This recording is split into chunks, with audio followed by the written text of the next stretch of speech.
hier. Wir wollen gleich starten mit unserem ersten Lied, God of the Promise, weil wir haben einen Gott der Versprechen und das wollen wir aussingen, das wollen wir glauben, das wollen wir proklamieren. Amen. Amen.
God of the promise, every word will be accomplished.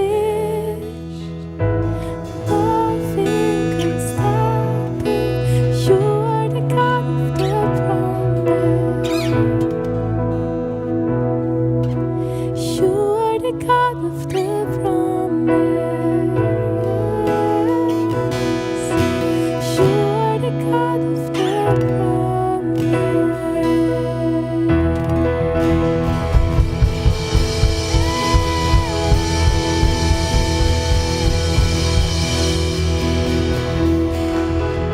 Ja, Jesus, du bist der Gott der Verheißungen und der Versprechungen.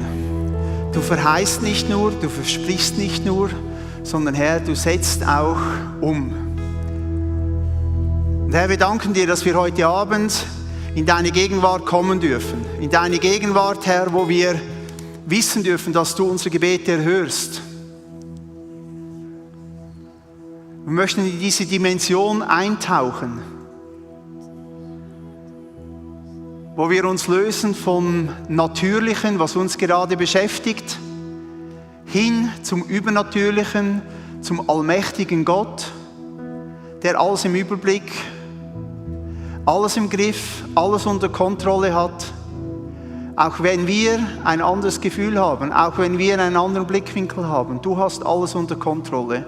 Und Herr, wir wollen zu dir kommen und unser Leben, unsere Situationen dir anvertrauen.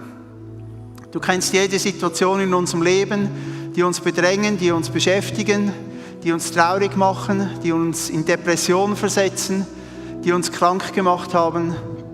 Herr, wir bringen sie vor dich. Aber Herr, wir möchten in erster Linie einfach näher zu dir. Wir möchten unser Herz mit dir teilen.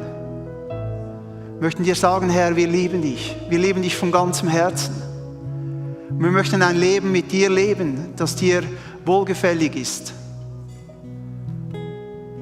Und Vater im Himmel, wir bitten dich auch, dass du heute Abend durch deinen Heiligen Geist zu uns redest.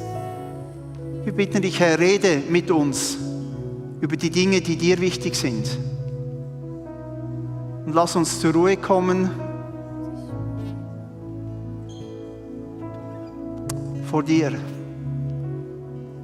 Streck doch einfach jetzt deine Hände empor zum liebenden Vater und sprich mit ihm. Sag ihm Danke. Sag ihm, wie sehr du ihn liebst.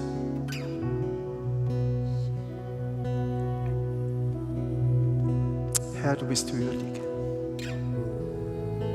Du bist anbetungswürdig.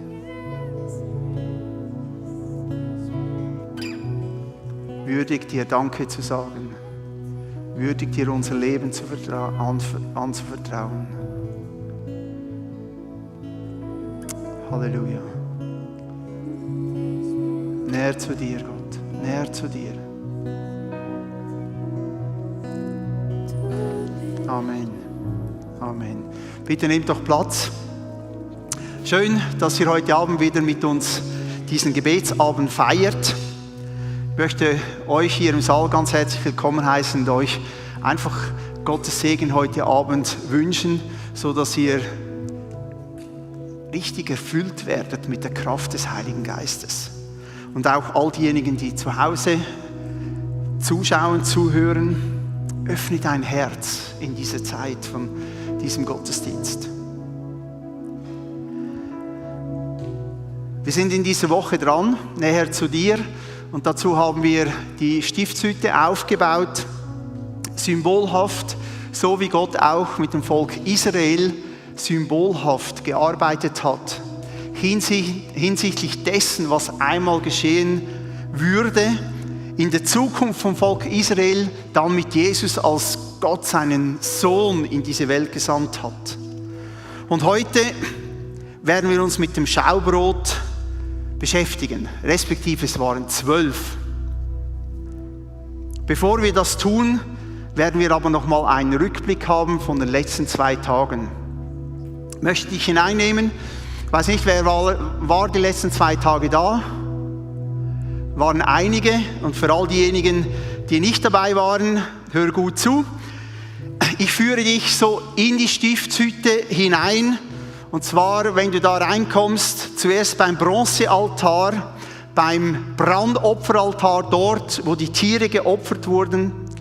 Es war das Zeichen, um Gott zu besänftigen, Gottes Zorn zu besänftigen, indem ein Opfer dargebracht werden musste und man sich geheiligt hat und bekannt hat, Gott, ich bin schuldig und ich müsste eigentlich die Schuld tragen, aber ich lege das alles auf dieses Tier, das geopfert wird. Und wir haben daraus gesehen, dass Jesus das vollkommene Opfer wurde für uns, dass wir heute nicht mehr opfern müssen, weder uns, noch Menschen, noch Tiere, sondern Jesus, der Sohn Gottes, hat sich geopfert für uns und hat damit den Zorn Gottes besänftigt und auf die Seite gelegt und hat uns geheiligt, dass wir gerecht gesprochen sind. Wenn die Leute geopfert haben oder die Priester geopfert haben, kam der nächste Schritt. Sie kamen zum Eheren Meer, ein großes Waschbecken mit viel Wasser. Da hat sich der Priester gereinigt. Man hat sich vorbereitet auf den Dienst. Dann in der Stiftshütte Dienst für Gott. Und das zeigt uns eigentlich auf, dass Jesus, der sein Blut vergossen hat, uns reinigt von aller Ungerechtigkeit. Unsere Sünden sind weggewaschen, weiß wie Schnee. Und das konnte nur Jesus. Das können wir nicht tun. Jesus allein hat das getan. Das Volk Israel musste es immer wieder tun, die Priester auch. Aber wir dürfen darauf blicken, was Jesus für uns getan hat. Dann gestern kamen wir zum goldenen Leuchter, die Menora, die ist siebenarmig, man sieht sie da hinten mit 7 brennenden Kerzen, oder damals war es Öl, das brannte ständig. Und das sind die 7 Eigenschaften des Geistes Gottes. Der Geist des Herrn. Der Geist des Herrn war in der Mitte des Volkes Gottes und war dauerpräsent. Der Geist des lebendigen, allmächtigen Gottes, der Himmel und Erde geschaffen hat, war inmitten des Volkes Gottes. Es ist der Geist der Weisheit, es ist der Geist des Verstandes, der uns Einsicht gibt und Erkenntnis. Es ist der Geist des Rates. Wie oft brauchen wir Rat? Wie oft brauchen wir Verstand und Weisheit? Und der Geist des Herrn ist auch der Geist der Kraft und der Stärke und Macht. Und wenn du heute Abend hier bist und dir fehlt die Kraft am inwendigen Menschen, deine Seele, deine Emotionen, deinem Lebenswillen, dann warte darauf, dass der Geist Gottes heute kommt und dir neue Kraft gibt. Der Geist der Erkenntnis, derjenige, der dir Erkenntnis gibt in deinen Problemen, in deinen Herausforderungen. Und der Geist der Furcht des Herrn. Wir brauchen ihn in unserem Leben, brauchen wir immer wieder das Verständnis, wir haben es mit einem heiligen Gott zu tun, der außerhalb von allem, was wir überhaupt denken, verstehen, jemals gesehen, die Wissenschaft jemals erforscht hat, wir haben es mit diesem lebendigen Gott zu tun. Auf der einen Seite heilig, unnahbar und auf der anderen Seite möchte er unser liebender Vater sein. Dieser 7-armige Leuchter. Dann der Räucheraltar, der Ort, wo sichtbar gemacht wurde, wie lieblich es ist, in der Gegenwart Gottes zu sein. Dieser Duft. Und in der Offenbarung sehen wir, dass dieser Duft aufsteigt zu Gott. Und es wird erklärt, dass das unsere Gebete sind. Dass es die Danksagung ist, wo wir Gott sagen, hey, wir lieben dich. Wir möchten für dich leben. Wir möchten dir unser Leben anvertrauen. Wir haben erkannt, dass du alles für uns gegeben hast. Und das ist so würdig, dass wir dir allen Dank und alles Lob geben möchten. Dass wir dir Lieder singen. Dass wir mit dir das Leben teilen möchten. Unsere Anbetung, unsere Fürbitten, die Gebete, sie sollen vor den Thron Gottes kommen. Und mit diesen Gedanken möchten wir jetzt in diese Anbetung kommen, wo wir nicht einfach nur Lieder singen, sondern öffne dein Herz, hebe deine Hände. Die Bibel sagt, wir sollen heilige Hände emporhalten zum lebendigen Gott und ihm die Ehre geben, weil ihm die Ehre gebührt. Lass uns diese Zeit nehmen, ganz bewusst.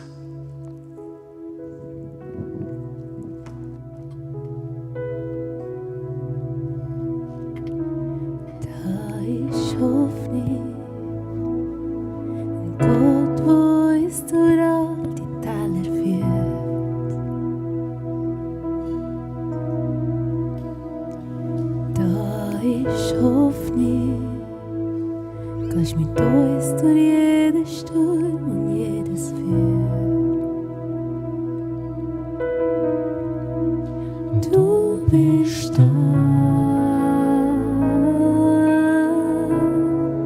Und du bist nah, Jesus, heiliger Gott. Du bist da.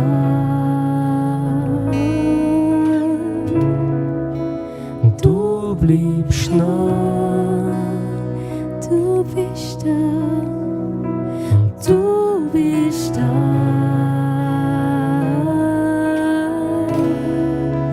Du bleibst nah, du bist da, du bist da, und du bleibst nah.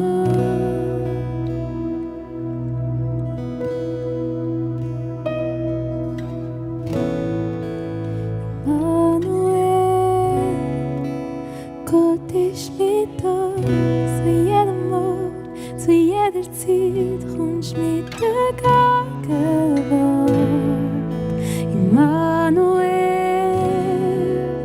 Gott ist mit uns an jedem Ort, zu jeder Zeit kommst mit der Gegenwart.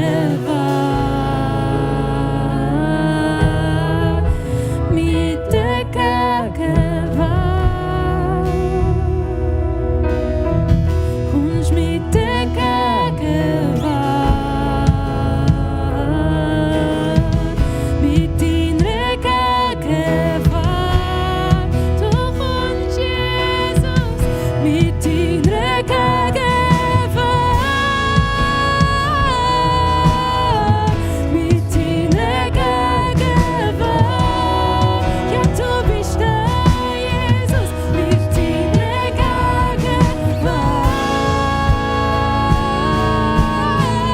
Mit deiner Gegenwart.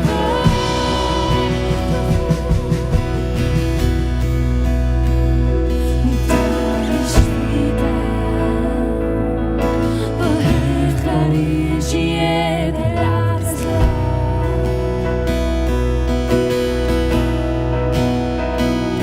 Wahre Friede, wo höher ist als irdischer Verstand.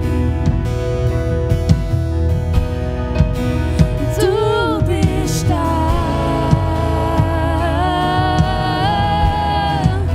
und du bleibst nah, und du bist da, und du bleibst nah.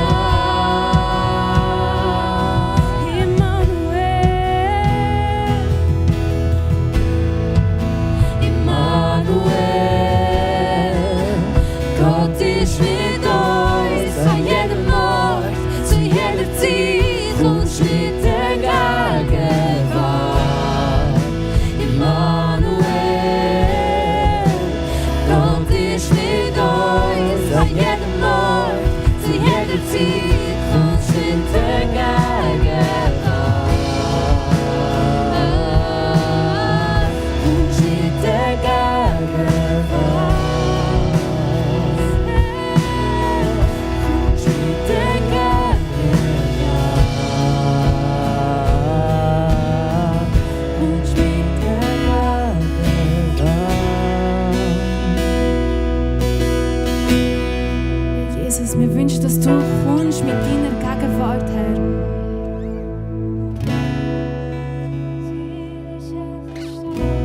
Danke, bist du da an dem Ort. Jesus, wir wollen dich nicht verpassen. Wir wollen nicht verpassen, was du parat hast.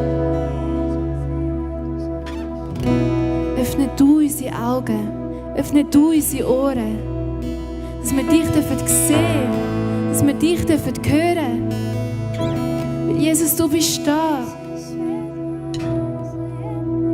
bitte dich, mach es uns bewusst, dass du, heiliger Gott, heiliger König, da unter uns bist, Herr. Jetzt in dem Moment bist du da, Jesus.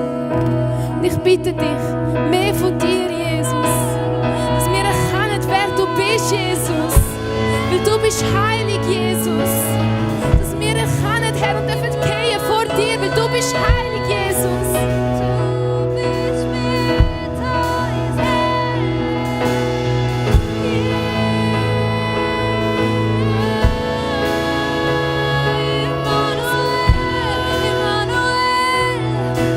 Du bist heilig, du bist heilig, du bist heilig.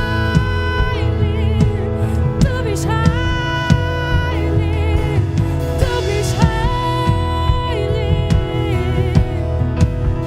Jesus, du bist heilig, du bist heilig, du bist heilig. Mit deinen Augen,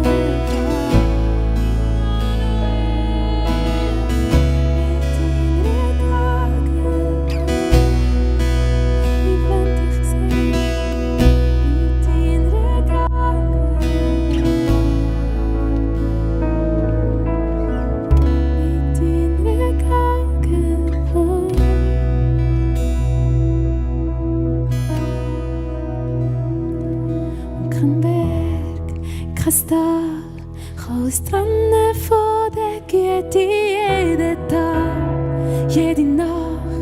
Wie ein Wolken, wie ein Feuer gehst uns voran. Auch durch die Wüste, du bist mit uns und du bleibst uns immer nah.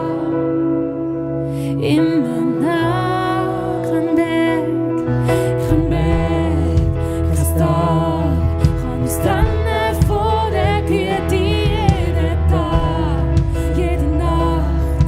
Wie eine Wolke, wie ein Feuer gehst uns voran. Auch durch die Wüste, du bist mit uns und du bleibst uns immer nah.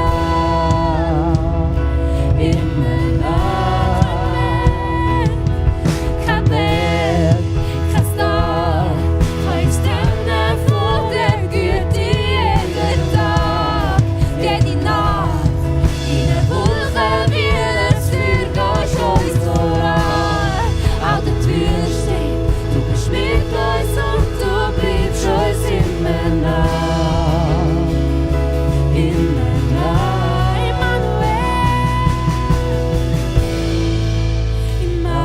Immanuel, Gott ist mit uns an jedem Ort, zu jeder Zeit, kommst mit der Gegenwart. Immanuel, Gott ist mit uns an jedem Ort, der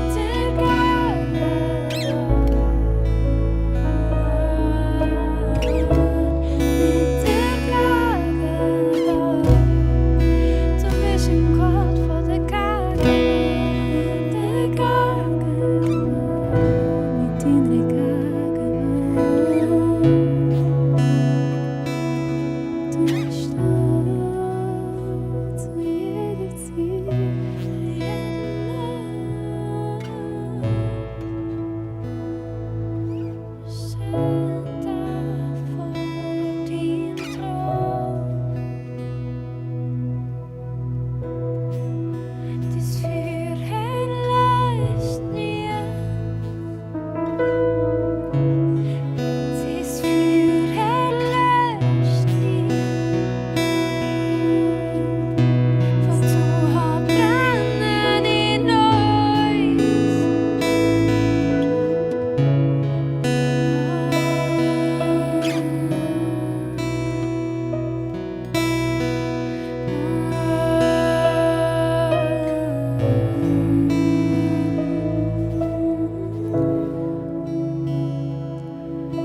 Lasst uns doch gemeinsam die Hände erheben.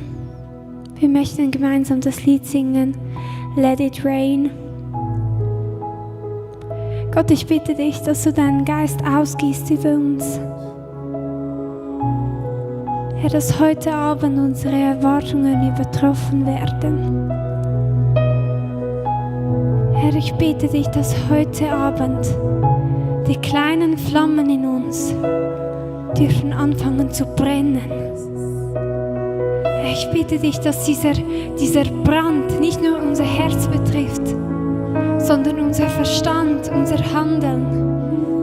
Ich bitte dich, dass heute Abend Leben verändert werden dürfen. Ich bitte dich, dass heute Abend der ganze Saal darf erfüllt werden von deiner Gegenwart. Heben wir die Hände gemeinsam. Let it rain. Let it rain. Open the floodgates of heaven. Let it rain. Let it rain. Open the floodgates of heaven. Let it rain. Let it rain. Open the floodgates of heaven. Let it rain. Let it rain. Open the floodgates of heaven. Oh, let it rain. Let it rain. Singen wir gemeinsam. Open the floodgates of heaven. Oh, let it rain. Let it rain. Open the floodgates of heaven. We feel the rain. We feel the rains of your love. We feel the winds of your spirit. Now the heartbeat of heaven, let us hear. We feel the loves of your love. We feel the winds of your spirit. Now the heartbeat of heaven, let us hear. Let it rain, let it rain, let it rain. Open the floodgates of heaven. Let it rain, let it rain. Open the floodgates of heaven. Los agnebrojs, los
We feel the rains of your love. We feel the winds of your spirit.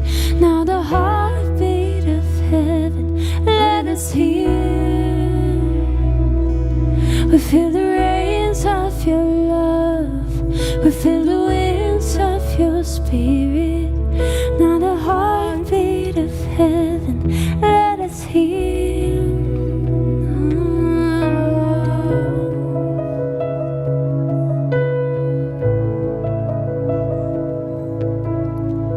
Das ist gut.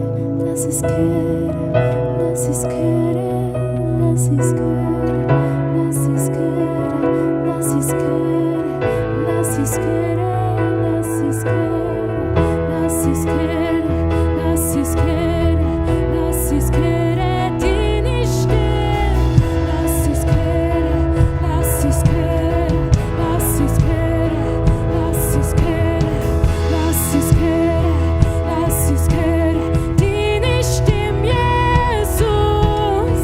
Lass es gehören, lass es gehören, lass es gehören, lass es gehören, lass es gehören, lass es gehören, die nicht im Jesus.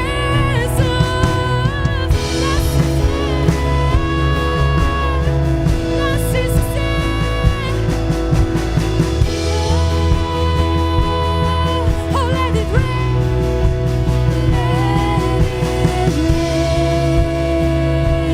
Let it rain.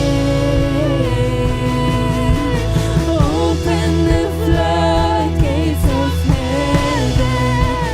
Let it rain. Let it rain. Open the floodgates of heaven. Let it rain. Let it rain. Open the floodgates of heaven. Let it rain. Let it rain. Open the floodgates of heaven. Ich habe gerade ein Gedanke.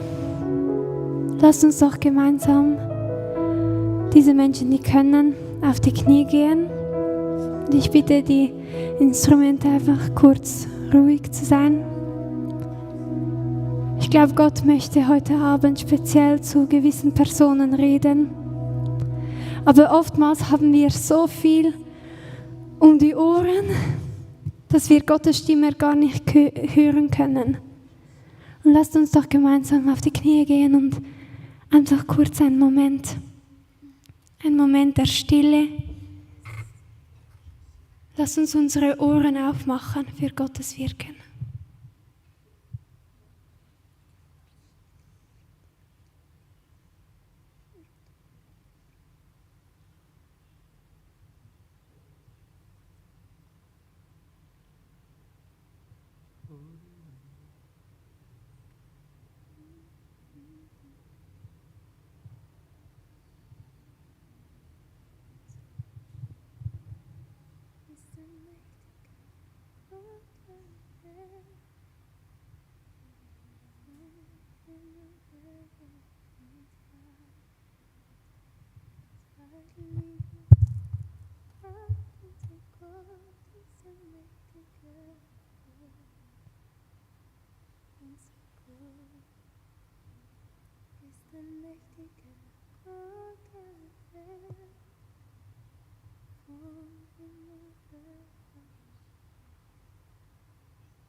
Und mach zu, jedes Fenster, das du geöffnet hast für die Dunkelheit.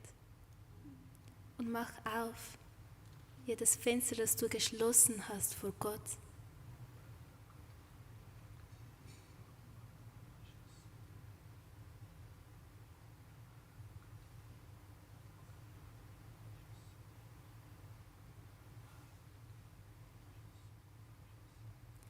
Gott streckt dir seine vergebende Hand hin. Nimm sie an.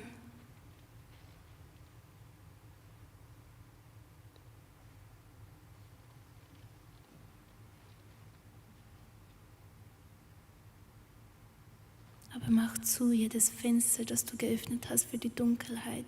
Mach auf jede Tür, die du geschlossen hast vor Gott. Jede kleinste Schachtel, die du geschlossen hast vor Gott. Mach auf, dass der Heilige Geist dich erfüllt komplett, bis in die letzte Ecke, bis ins letzte Detail. Lass nichts zu für Gott. Mach alles auf. Alles.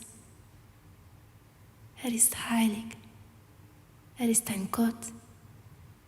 Er lebt in dir. Du bist sein Tempel. Mach Platz für ihn. Mach Platz für den heiligen Gott.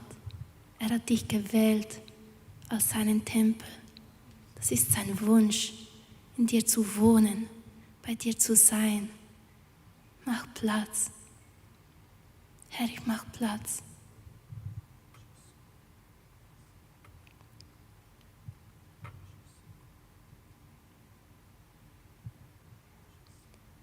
Unser Gott.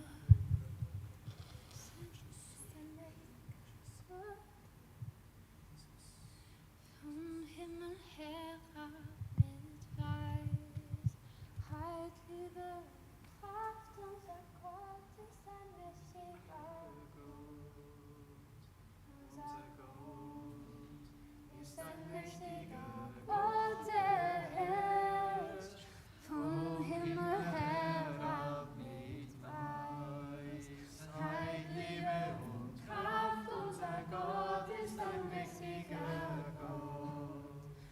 Unser Gott ist ein mächtiger Gott, der herrscht vom Himmel herab mit Weisheit, Liebe und Kraft. Unser Gott ist ein mächtiger Gott. Unser Gott ist ein mächtiger Gott, der herrscht vom Himmel herab mit Weisheit, Liebe und Kraft. Unser Gott ist ein mächtiger Gott.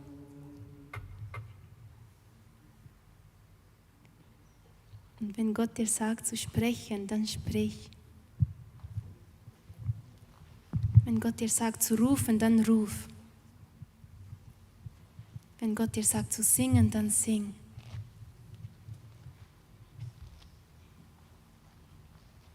Also ich habe so gesehen, wie wo wir vom Regen gesungen haben. Ich habe nicht den nassen Regen gesehen, der runterbretscht, sondern so ganz weiche, viele, so etwa 10 cm breite Bänder. Es hat sich angefühlt wie Samt. Und die Bänder, die sind so ganz weich auf einen runtergekommen. Und man kann die anlangen, man kann sie sich um den Arm wickeln und man kann dadurch durchlaufen. Und so ist mir so vorgekommen, was jetzt Gott uns runtergibt. Etwas wahnsinnig Weiches, was uns gut tut, wo wir uns daran heben können und wo wir spüren auf unserem Weg, wo wir durchgehen.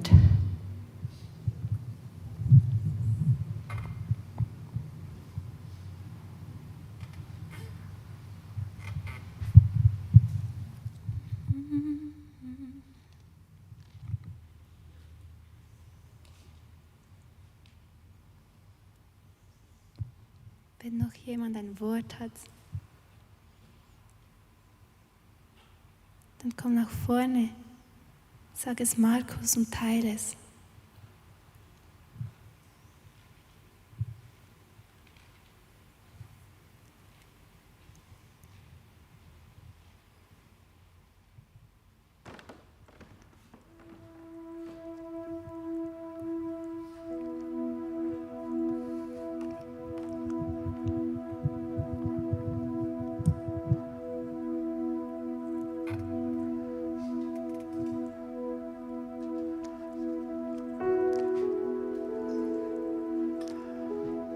Ich suche irgendwo den Matthias Bösiger. Er hat noch ein Wort gehabt und ich würde das gerne hier einbauen.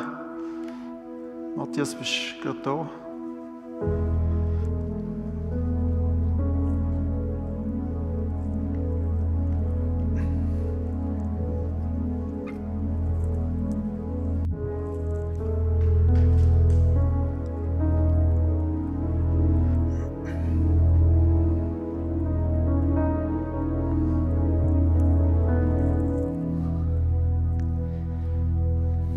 Sorry, ich habe gerade eine mega krasse Begegnung mit Jesus gehabt.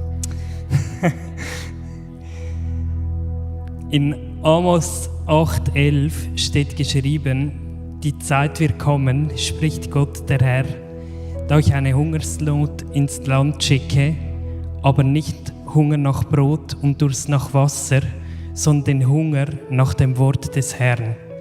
Ich möchte es noch einmal lesen.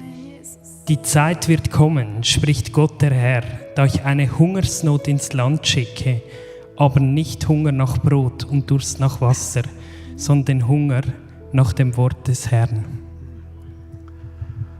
Allmächtiger Gott, das ist unser Gebet.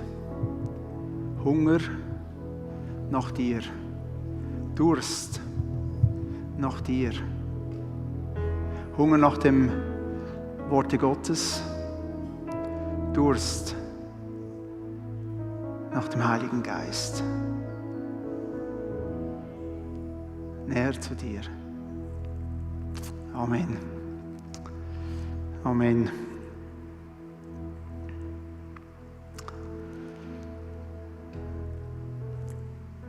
Ich bin begeistert, was der Herr heute Abend tut. Ich möchte hier weitergehen. Wenn wir vom Brot haben, von dieser Hungersnot, ich glaube, das passt eigentlich sehr gut dazu.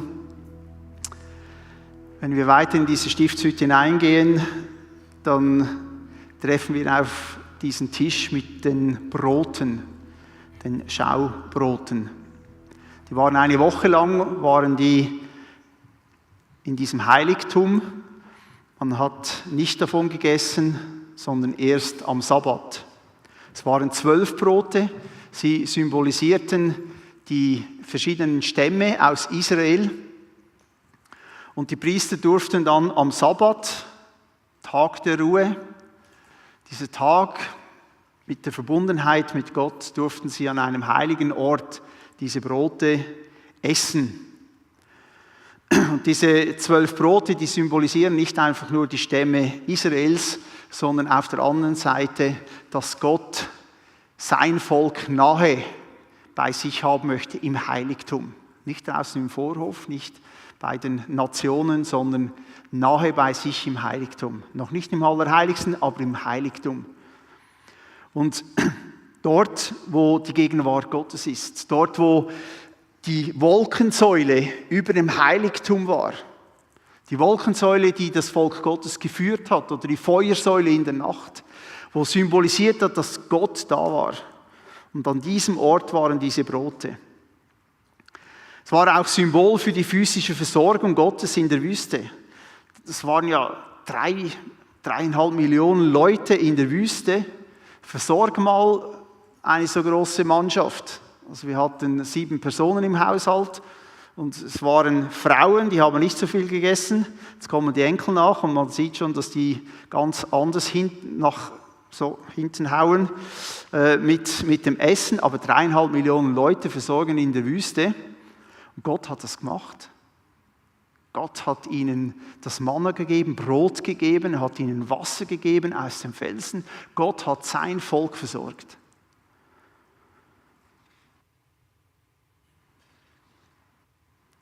Was heißt das für heute? Gott gibt uns auch dieses geistliche Manna, er versorgt uns täglich, so wie er das Volk Gottes dazumal täglich versorgt hat mit diesem Manna. Sie hatten nicht so wenig, sondern sie hatten jeden Tag genug. Sogar an diesem Wochenende, am Sabbat, konnten sie genügend sammeln, dass sie an diesem Ruhetag nicht sammeln mussten, sondern sie hatten an diesem Tag genug. Er gibt uns die tägliche Versorgung und heute durch sein Wort die geistliche Versorgung, die wir brauchen. Der Mensch lebt nicht vom Brot allein, sondern von jedem Wort Gottes. Und wenn wir das Wort Gottes lesen, dann merken wir, wie das in unserer Seele gut tut. Wie wir übernatürlich angesprochen werden von Gott. Da passiert etwas. Das Wort Gottes hat Kraft, es hat Macht, uns körperlich zu erbauen, psychisch zu erbauen und geistlich zu erbauen. Und Jesus ist das fleischgewordene Wort Gottes.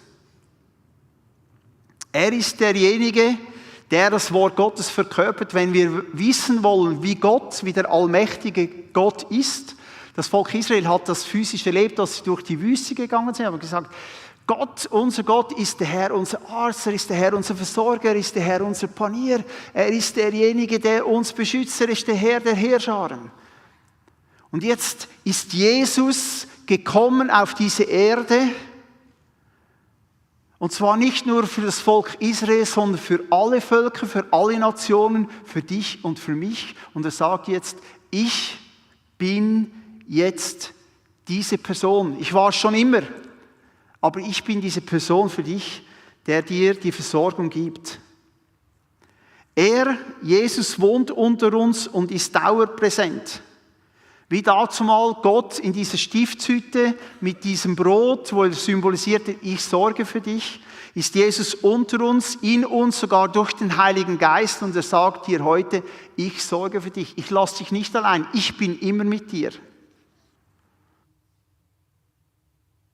Das Wort Gottes ist das tägliche Brot. Das Wort Gottes ist das Leben. Und Jesus ist das Wort Gottes. Und Jesus ist das Leben. Und Jesus ist das tägliche Brot. Das Wort Gottes ist das Licht in der Dunkelheit. Das Wort Gottes hat Kraft und Macht. Und ausgesprochen kommt es nicht leer zurück. Es bewirkt, wozu es gesendet worden ist. Jesus selber wurde vom Vater ausgesandt auf diese Erde. Und er ist nicht leer zurückgekommen. Er hat dem Tod die Macht genommen. Er hat die Sünde, die Macht der Sünde gebrochen. Und er ist nicht im Tod geblieben, sondern ist auferstanden. Und es ist nicht leer zurückgekommen. Er ist nicht leer in den Himmel zurückgegangen. Sondern er trägt die Macht über diese Erde. Und er hat uns als seine Geschwister hineingenommen. All diejenigen, die ihm sein Leben anvertrauen, sagt er, du gehörst zu mir. Er hat uns da mitgenommen. Und solange wir auf dieser Erde sind, versorgt er uns und ist mit uns. Und das Wort Gottes, welches dieses Brot in dieser Stiftshütte symbolisiert, hat eine enorme Vielfalt. Das Wort Gottes ist die Bibel. Und deswegen ist es wichtig, dass wir uns mit der Bibel auseinandersetzen, dass wir die Bibel kennen. Das unverfälschte Wort, das eben Kraft hat, das von Gott kommt, dass wenn es auf uns trifft, uns nicht einfach in Ruhe lässt, sondern uns immer wieder hinzieht zum lebendigen Gott, uns heilt, wiederherstellt, uns erbaut. Das Wort Gottes ist aber nicht nur in der Bibel, sondern es ist das inspirierte Reden des Heiligen Geistes. Jesus hat den Heiligen Geist in uns gegeben. Er hat gesagt, ich gehe in den Himmel und ich sende den Heiligen Geist und er soll zu euch kommen und er soll in euch kommen. Und wenn ihr zu einer neuen Kreatur, zu einer neuen Schöpfung werdet, wenn euer Geist neu wird, dann wird auch der Heilige Geist in euch kommen und der Vater wird mit deinem Geist connected. Und wenn der Heilige Geist mit deinem Geist connected, dann kann gar nichts anderes geschehen, als der Heilige Geist immer wieder versucht, zu unserem Geist zu reden. Sind wir unter dem Tag unterwegs, wo wir immer mal zwischendurch wieder sagen, Herr, rede du jetzt mit mir. Rede du mit mir über die nächste Sitzung, über diese Person, über diese Situation. Der Heilige Geist, der in uns redet, der uns erbaut, ermutigt, tröstet. Es ist aber auch das prophetische Wort, das wir einander zusprechen, wo wir einander ermutigen. Es ist das gesprochene Gebet. Wenn wir das Wort Gottes beten, geschieht etwas in der unsichtbaren Welt, weil es ist Gottes Wort, es ist von ihm ausgesprochen, es ist in seinem Willen. Und es inspiriert uns selber, dass wir gleich denken wie das Wort Gottes. Dass wir das, was wir aussprechen, hören und das ein Teil wird von uns. Das proklamatorische Gebet, wo wir das Wort Gottes in Situationen hinein proklamieren. Wenn wir einen Psalm lesen, dass wir den nicht einfach nur durchlesen, sondern wir sprechen den in unsere Situation hinein. Lobe den Herrn meine Seele und alles, was in mir ist, seinen heiligen Namen. Lobe den Herrn meine Seele, ich mache das jetzt. Lobe den Herrn meine Seele, egal wie es meine Situation momentan ist. Und alles in mir lobe den Herrn. Dass wir Psalmen durchbeten und proklamieren in unserer Situation. Der gesprochene Segen, wenn wir über unsere Kinder beten, über unsere Enkel, über unsere Eltern, über unsere Nachbarn, dass wir sie segnen, dass wir Gutes reden über sie, dass wir den Segen Gottes über sie aussprechen, über unsere Regierung, über die Verantwortlichen, die für uns vorstehen, in unseren Geschäften, im Militär, in der Verwaltung, in der Politik, dass wir Gutes reden über sie. Dass wir reden in anderen Sprachen. Gottes Wort, wenn wir reden in anderen Sprachen, da reden wir Geheimnisse Gottes. Wer getauft ist im Heiligen Geist und in anderen Sprachen spricht, der sollte das immer wieder tun. Es sollte kein Tag vorbeigehen, wo wir nicht reden in anderen Sprachen. Paulus sagt, ich rede viel mehr als ihr in anderen Sprachen, weil er gewusst hat, da redet er Gottes Geheimnisse. Er versteht es zwar nicht, aber er baut sich selber auf. Der Geist, wenn er spricht, baut seinen eigenen Geist auf. Und ich habe mich schon auch gefragt, ich kann ja bei mir anfangen. Aber wenn ich auch den Leib Christi sehe, wie viele Leute das in Depressionen sind, wie viele Leute es krank sind, wie viele Leute niedergeschlagen sind und traurig sind.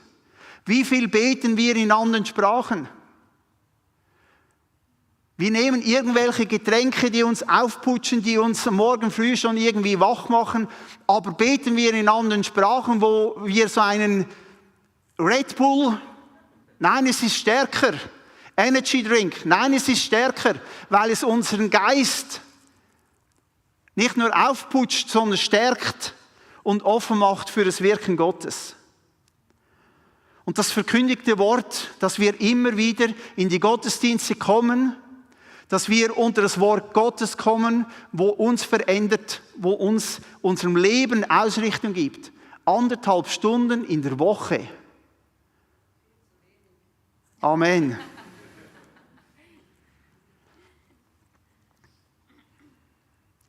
So, und jetzt gehen wir mal rein in die Kraftentwicklung des Wortes Gottes. Das Wort Gottes bringt Rettung und ein neues Leben. Es bringt neue Hoffnung, Trost und Zuversicht. Es bringt Glauben in unserem Leben für etwas, das wir vielleicht noch nicht sehen, aber dass wir das festmachen und sagen, das wird geschehen, weil der Herr mir das gesagt hat, weil der Herr das in mein Leben gegeben hat. Und ich habe das erkannt aus dem Wort hinaus und ich nehme das jetzt für mein Leben und ich nehme das und ich proklamiere das und ich nehme das in Angriff. Und ich halte das immer wieder auch Gott hin, sagen, das hast du versprochen, das hast du uns zugesagt. Es gibt uns auch Liebe für den Nächsten. Wie können wir den Nächsten, wie können wir den Feind lieben, wenn Gottes Wort nicht in uns hineinkommt, wenn der Geist Gottes nicht zu uns redet, wenn er uns nicht verändert und uns dazu fähig macht, einander zu vergeben. Das kann nur der Geist Gottes. Welcher Geist in dieser Welt spricht zu einem Menschen, dass er einem anderen vergeben soll? Wenn nicht der Geist Gottes. Heilung von Krankheiten und Depressionen. Jesus fragt, was möchtest du, dass ich dir tue? Sei heil, steh auf, nimm dein Bett. Du sollst wieder sehen. Du sollst vom Aussatz befreit sein. Wenn Gott spricht, nur ein Wort vom Himmel, sagt die Bibel, dann soll es geschehen. Und Jesus sagt, und ihr werdet bitten, um was ihr wollt, und Gott wird es euch geben. Und lasst uns nicht entmutigt werden, wenn wir nicht gleich beim ersten Mal, wenn wir beten, nichts geschieht.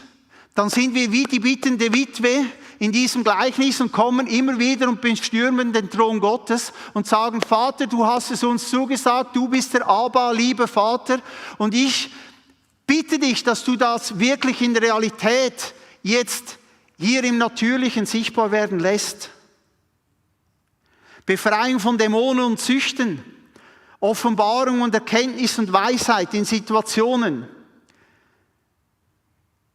geistliches Unterscheidungsvermögen, dass der Heilige Geist uns gar nicht mehr zulässt, dass wir Dinge tun oder hören oder lesen oder wie auch immer uns Situationen aussetzen, die uns nicht auferbauen, sondern uns destruktiv kaputt machen. Was füttern wir mehr? Das Fleisch oder den Geist? Und ich predige auch zu mir. Das, was wir mehr füttern, das wird am Schluss mehr Kraft haben. Und ich erwarte auch mehr Zeichen und Wunder. In dieser Zeit, in dieser Welt. Diese Welt, die verloren geht, die vor die Hunde geht. Und wir sehen das jetzt ein bisschen besser im Ukraine-Krieg oder in Gaza.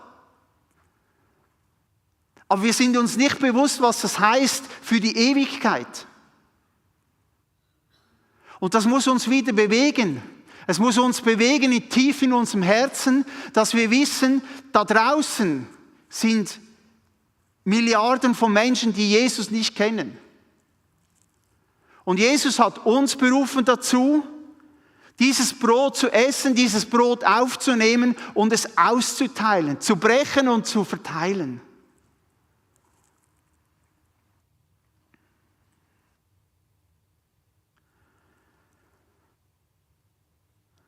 Ich möchte, dass wir jetzt in eine Zeit reingehen, wo wir einfach diese Worte mal so auf uns wirken lassen. Und frag doch mal den Heiligen Geist, zu welchem Thema möchtest du heute Abend in mein Leben reden?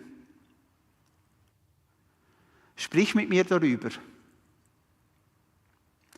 Und du kannst gerne die Stiftshütte, die ist ja immer noch aufgebaut, inklusive auch dem Abendmahl, kannst du brauchen heute Abend, um dich einfach da hinein zu vertiefen, in diese Kraft des Wortes Gottes. Nimm dir Zeit, vielleicht einfach in anderen Sprachen zu beten, einfach zu hören. Und wenn du möchtest, kannst du auch über die Bibelstellen hier, ich habe ein paar rausgeschrieben, meditieren und das einfach für dich aufnehmen und proklamieren für dein Leben. Lass dich führen diese Zeit und lass uns erwarten, dass der Geist Gottes hier zu uns spricht.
Jesus Christus.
möchten heute Abend noch die Möglichkeit geben, dass wir einander dienen.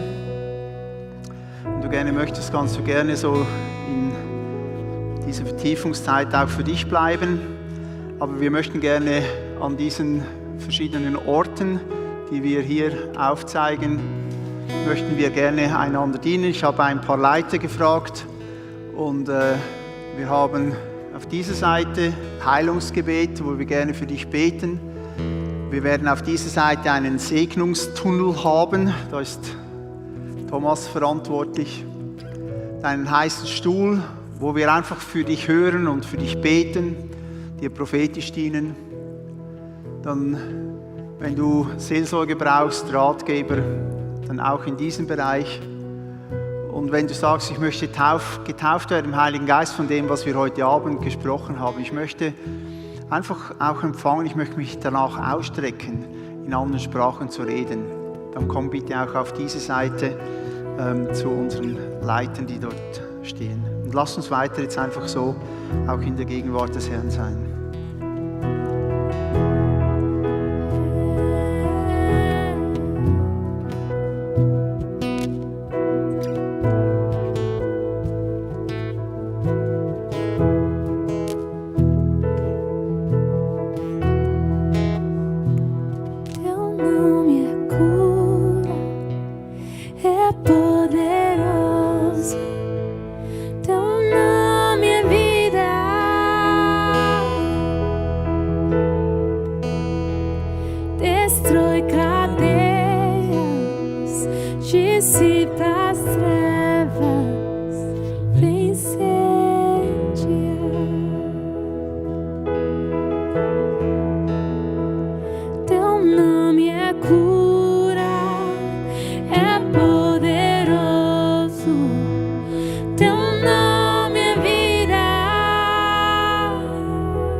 die Felsstieg schien hell ins Dunkle, brennen wir in das Feuer.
Alle Schöpfung singt, heilig,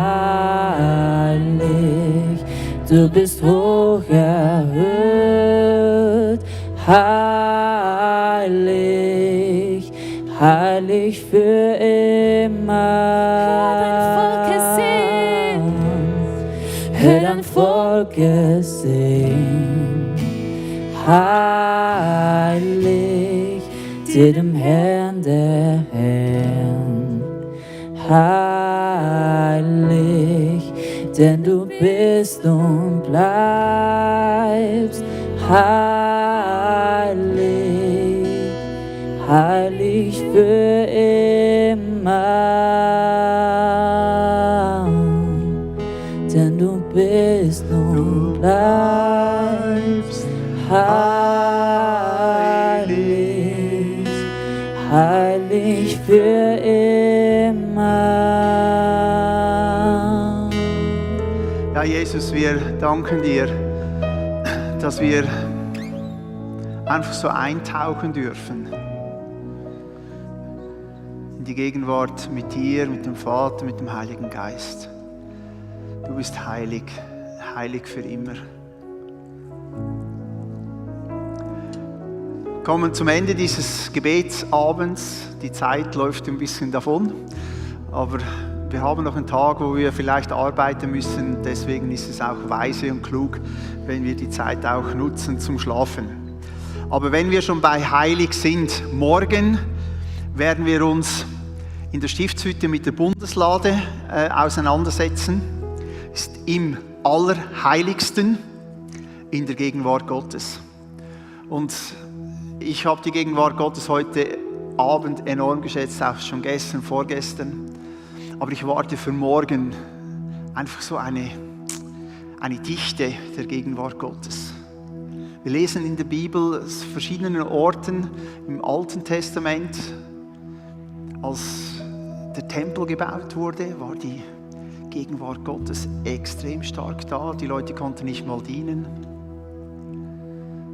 Wir sehen das auch in der Offenbarung, als die Gegenwart Gottes da war. Wir lesen auch, dass die Gegenwart Gottes manchmal da war, um zu heilen. Und das erwarten wir morgen Abend. Ich lade dich herzlich ein, morgen Abend wieder dabei zu sein. All diejenigen, die zu Hause zugehört haben, vielleicht kannst du es dir auch möglich machen, zu kommen. Und kommen wir mit einer Erwartung zum Sagen, Herr, wir möchten so deine Gegenwart erleben. Wir möchten einen neuen Aufbruch in unserem Leben erleben. Nicht nur bei uns, sondern auch für das Limmatal, für unsere Schweiz. Wir möchten sehen, wie Menschen diesen Hunger und diesen Durst erleben und bei Gott gestillt werden.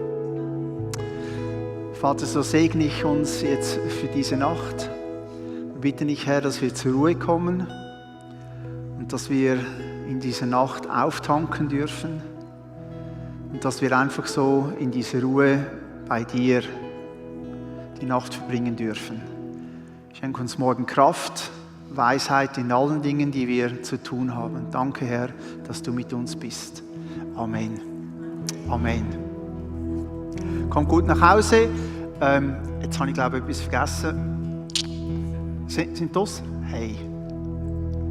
Es gibt Äpfel. Gut.